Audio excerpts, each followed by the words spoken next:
നമുക്ക് ഒരു നല്ല സാമ്പാർ എങ്ങനെയാണ് തയ്യാറാക്കുന്നതെന്ന് നോക്കാം. ഇത് പെട്ടെന്ന് തയ്യാറാക്കാവുന്നതും അതേസമയം നല്ല ടേസ്റ്റി ആയിട്ടുള്ളൊരു സാമ്പാറാണ്. ഈ സാമ്പാറിൽ സാമ്പാർ പൊടി ചേർത്തിട്ടാണ് നമ്മൾ തയ്യാറാക്കുന്നത്. പക്ഷേ ഒരു കുറച്ച് ഡിഫറെൻ്റ് ആയിട്ടാണ് സാമ്പാർ പൊടി ചേർക്കുന്നത്. ശരിക്കും വറുത്തരച്ച സാമ്പാറിനേക്കാളും പൊടി മാത്രം ചേർത്ത സാമ്പാറിനേക്കാളും ഈ സാമ്പാർ വളരെ ടേസ്റ്റിയാണ്. എല്ലാവരും ഒരു വശമെങ്കിലും ഈ സാമ്പാർ ഒന്ന് ട്രൈ ചെയ്ത് നോക്കണം. അപ്പോൾ നമുക്ക് എങ്ങനെ സാമ്പാർ തയ്യാറാക്കുന്നതെന്ന് നോക്കാം. നമുക്ക് പരിപ്പ് വേവിച്ചെടുക്കാം. ഏകദേശം ഒരു അരക്കപ്പ് തുവരപ്പരിപ്പാണ് എടുത്തിട്ടുള്ളത്. ഇത് നല്ലപോലെ കഴുകി വൃത്തിയാക്കിയിട്ട് ഒരു കുക്കറിലേക്ക് മാറ്റാം.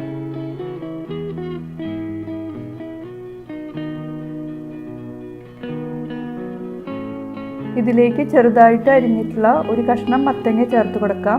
ഏകദേശം ഒരു അരക്കപ്പോളം മത്തങ്ങയുണ്ട്.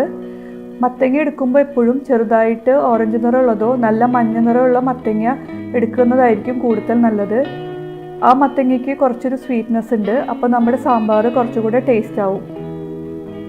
ഇതിലേക്ക് ആവശ്യത്തിന് വെള്ളം ഒഴിച്ചു കൊടുക്കാം.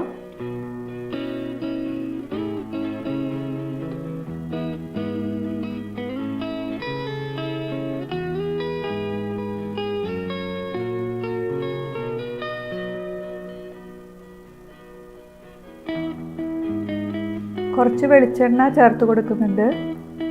ഓയിൽ ചേർക്കുമ്പോൾ പെട്ടെന്ന് നമ്മുടെ പരിപ്പ് വെന്ത് കിട്ടും. മാത്രമല്ല വിസിൽ വരുമ്പോൾ വെള്ളം പുറത്തേക്ക് തിളച്ചിട്ടും വരില്ല. ഇനി നമുക്ക് കുക്കർ അടച്ചിട്ട് പരിപ്പ് നല്ലപോലെ വേവിച്ചെടുക്കാം. ഇപ്പോൾ നമ്മുടെ മത്തങ്ങയും പരിപ്പും നല്ലപോലെ കുക്കായിട്ട് വന്നിട്ടുണ്ട്. നമുക്കിത് ചെറുതായിട്ടൊന്ന് ഉടച്ചു കൊടുക്കാം.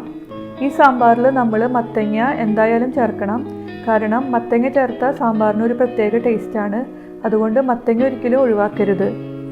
ഇനി ഇതിലേക്ക് നമുക്ക് ബാക്കിയുള്ള കഷ്ണങ്ങൾ കൂടെ ചേർത്ത് കൊടുക്കാം. ഒരുപാട് വെജിറ്റബിൾസ് ഒന്നും നമ്മൾ ഈ സാമ്പാറിൽ ചേർക്കുന്നില്ല. ഞാനിവിടെ ഒരു മുരിങ്ങക്കായ എടുത്തു വെച്ചിട്ടുണ്ട്. ചെറുതാണെങ്കിൽ നമുക്ക് 2 വരെ ചേർക്കാം. ഒരു മീഡിയം സൈസ് സവാള ചെറുതായിട്ട് അരിഞ്ഞത്, 2-3 പച്ചമുളക് ചെറുതായിട്ടൊന്ന് കട്ട് ചെയ്ത് കൊടുത്തത്, ഒരു തക്കാളി മീഡിയം സൈസ് ചെറുതാണെങ്കിൽ നമുക്ക് 2 വരെ ചേർക്കാം. ഇത്രയും വെജിറ്റബിൾസ് മാത്രമേ നമ്മൾ എടുക്കുന്നുള്ളൂ. അപ്പോൾ പരിപ്പിലേക്ക് നമുക്ക് അരിഞ്ഞു വെച്ചിരിക്കുന്ന കഷ്ണങ്ങൾ ചേർത്ത് കൊടുക്കാം. അടുത്തതായിട്ട് നമ്മൾ ഇതിലേക്ക് കുറച്ച് പൊടികളാണ് ചേർത്ത് കൊടുക്കുന്നത്. ആവശ്യത്തിന് ഉപ്പ്, ഒരു 1/2 ടീസ്പൂൺ മഞ്ഞൾപ്പൊടി, 1 ടീസ്പൂൺ മല്ലിപ്പൊടി, 1 ടീസ്പൂൺ മുളക് പൊടി.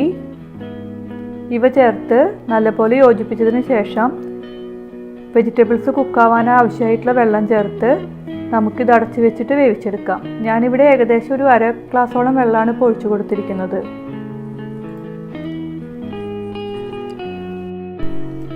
ഇപ്പോൾ കഷ്ണങ്ങളൊക്കെ നല്ലപോലെ കുക്കായി വന്നിട്ടുണ്ട്. ഇതിലേക്ക് നമുക്ക് ആവശ്യത്തിന് പുളി ചേർത്ത് കൊടുക്കാം. ഞാനിവിടെ ഒരു ചെറിയ നെല്ലിക്കയുടെ വലിപ്പത്തിലാണ് പുളി എടുത്തിട്ടുള്ളത്.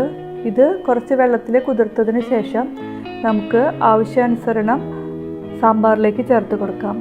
ഒരിക്കലും പുളി കൂടരുത്. കാരണം സാമ്പാർ ഇരിക്കുന്തോറും അതിനൊരു പുളിരസം വരും. അപ്പോൾ ആവശ്യത്തിന് മാത്രം ചേർത്ത് കൊടുക്കുക. കൂടുതലാവാതിരിക്കാൻ ശ്രദ്ധിക്കണം. അതിനുശേഷം നമുക്ക് ഇത് അടച്ചു വെച്ച് കുറച്ചുകൂടെ നേരം കുക്ക് ചെയ്തെടുക്കാം. ഇനി ഇതിലേക്ക് നമുക്കൊരു അരപ്പ് തയ്യാറാക്കാം. അതിന് വേണ്ടിയിട്ട് ഞാനൊരു 3 ടേബിൾ സ്പൂൺ നാളികേരം എടുത്തിട്ടുണ്ട്. ഇത് നമുക്കൊരു മിക്സിയുടെ ജാറിലേക്ക് ഇട്ട് കൊടുക്കാം. ഇതിലേക്ക് ഒരു 3 ടേബിൾ സ്പൂൺ സാമ്പാർ പൗഡർ ചേർത്ത് കൊടുക്കുകയാണ്. ഞാനിവിടെ എടുത്തിരിക്കുന്നത് ബ്രാഹ്മിൺസിൻ്റെ സാമ്പാർ പൊടിയാണ്. ഞാൻ സാധാരണയായിട്ട് ഈ പൊടിയാണ് യൂസ് ചെയ്യാറ്. നിങ്ങൾക്ക് നിങ്ങളുടെ ഫേവറേറ്റ് സാമ്പാർ പൗഡർ ഏതാണെന്ന് വെച്ച് കഴിഞ്ഞാൽ അത് യൂസ് ചെയ്യാം. ഇനി നമുക്ക് ഇതിലേക്ക് കുറച്ച് വെള്ളം ചേർത്ത് കൊടുക്കാം. ഇനി എല്ലാം കൂടെ ചേർത്ത് നല്ല മഷി പോലെ അരച്ചെടുക്കാം. പരിപ്പും കഷ്ണങ്ങളും പുളിയൊക്കെ ചേർന്ന് നല്ലപോലെ തിളച്ച് വന്നിട്ടുണ്ട്. ഇതിലേക്ക് നമ്മൾ നേരത്തെ അരച്ച് വെച്ചിരിക്കുന്ന അരപ്പ് ഒഴിച്ചു കൊടുക്കാം.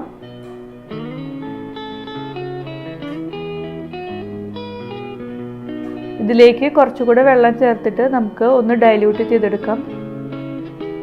ഇനി ഈ സാമ്പാർ നമ്മൾ നല്ലപോലെ തിളപ്പിക്കാനാണ് പോകുന്നത്. ഒരു മിനിമം 10 മുതൽ 15 മിനിറ്റ് വരെ നമ്മൾ ഇത് സ്ലോ ഫ്ലെയിമിലിട്ടിട്ട് നല്ലപോലെ തിളപ്പിച്ചെടുക്കണം. അപ്പോൾ അതിനനുസരിച്ചിട്ട് വെള്ളം നമ്മൾ ചേർത്ത് കൊടുക്കണം. സാമ്പാർ തിളച്ച് വരുമ്പോൾ തീയെ സിമ്മിലേക്ക് മാറ്റിയിട്ട് അടച്ചു വെച്ചതിന് ശേഷം നമുക്കിത് വീണ്ടും തിളപ്പിച്ചെടുക്കാം. ഈ സമയത്ത് വേണമെങ്കിൽ നമുക്ക് ഉപ്പും എരിവും അതുപോലെ കൂടുതൽ സാമ്പാർ പൊടിയുടെ ടേസ്റ്റ് ഇഷ്ടമാണെങ്കിൽ അതൊക്കെ കുറച്ചുകൂടെ ചേർത്ത് കൊടുക്കാം. കായത്തിൻ്റെ ടേസ്റ്റ് ഇഷ്ടമാണെങ്കിൽ നമുക്ക് കുറച്ച് കായത്തിൻ്റെ പൊടി കൂടെ ചേർത്ത് കൊടുക്കാം. ഞാനിവിടെ ഒരു 1/4 ടീസ്പൂൺ കായത്തിൻ്റെ പൊടി ചേർത്ത് കൊടുക്കുന്നുണ്ട്. ഇനി ഇതെല്ലാം കൂടെ ചേർത്തിട്ട് നമുക്ക് നല്ലപോലെ തിളപ്പിച്ചെടുക്കാം. ഈ സാമ്പാർ തിളയ്ക്കുന്നതാണ് അതിൻ്റെ ടേസ്റ്റ്. അതുകൊണ്ട് മിനിമം ഒരു 10 മുതൽ 15 മിനിറ്റ് വരെ എന്തായാലും നമ്മളിത് സിമ്മിലിട്ടിട്ട് തിളപ്പിച്ചെടുക്കണം. അപ്പോൾ അതുവരേക്കും നമുക്ക് വെയിറ്റ് ചെയ്യാം.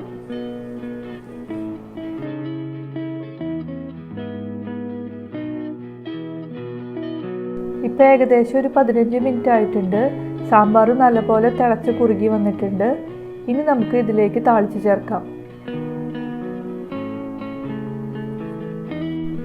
ഇനി നമുക്കിത് താളിക്കാനായിട്ട് ഒരു പാൻ എടുത്തിട്ട് അതിലേക്ക് വെളിച്ചെണ്ണ ഒഴിച്ചു കൊടുക്കാം. വെളിച്ചെണ്ണ ചൂടായിട്ട് വരുമ്പോൾ ഇതിലേക്ക് 2 നുള്ള് ഉലുവ ചേർത്ത് കൊടുക്കുന്നുണ്ട്. ഒരു നല്ലൊരു മണത്തിന് വേണ്ടിയിട്ടാണ് ഞാൻ ഇത് ചേർക്കുന്നത്. ഇതിലേക്ക് നമുക്ക് 1 ടീസ്പൂൺ കടുക് ചേർത്ത് കൊടുക്കാം. 2-3 വറ്റൽമുളകും കുറച്ച് കറിവേപ്പിലയും കൂടെ ഇട്ട് കൊടുക്കാം. അടുത്തതായിട്ട് ഞാൻ ചേർക്കുന്നത് ഒരു 1/4 മുതൽ 1/2 ടീസ്പൂൺ വരെ നമുക്ക് ചേർക്കാം സാമ്പാർ പൊടി. ഇത് നിർബന്ധമൊന്നുമില്ല, നമ്മുടെ സാമ്പാറിന് കുറച്ചും കൂടെ ഒരു മണം കിട്ടാനാണ്. വേണമെങ്കിൽ ചേർക്കാം, വേണ്ടെങ്കിൽ നമുക്ക് അവോയ്ഡ് ചെയ്യാം. അപ്പോൾ തീ ഓഫ് ചെയ്തിട്ട് സാമ്പാർ പൊടി ചേർത്താൽ മതി, അല്ലെങ്കിൽ പെട്ടെന്ന് അങ്ങ് കരിഞ്ഞു പോകും. ഇനി ഇതെല്ലാം കൂടെ നമുക്ക് നമ്മുടെ സാമ്പാറിലേക്ക് ചേർത്ത് കൊടുക്കാം.